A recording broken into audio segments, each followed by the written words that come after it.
ज़ैनुल आबिदीन खान आरिफ के दो बच्चों को जो है मिर्ज़ा असदुल्ला खान गालिब ने गोद लिए थे। बचपन में यतीम हो गए, फिर जो है 9 बरस के ही थे कि चाचा परवरिश कर रहे थे। चाचा का भी इंतकाल हो गया। आप सोच सकते हो ना कैसा उनका बचपन गुजरा है। और उनके वालिद का नाम क्या है?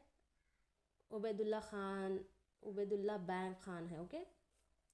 गालिब की मुलाकात जो है मीर अनस से हुई थी। ये एग्ज़ाम में पूछा जाता है गालिब की किससे मुलाकात हुई तो आप कहेंगे गालिब की मुलाकात जो है मीर अनस से हुई थी।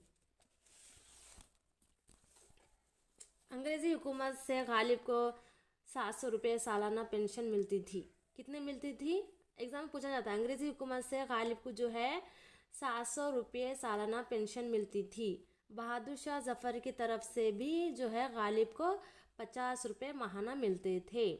50 रुपये माहाना मिलते थे।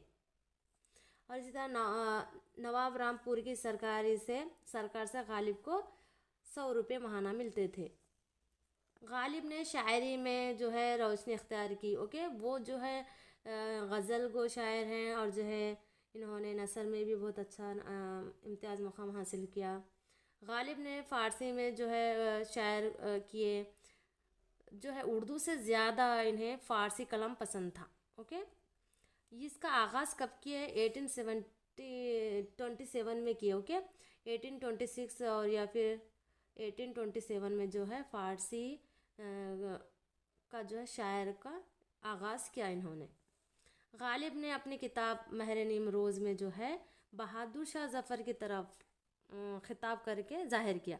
महर निमरोज़। ओके।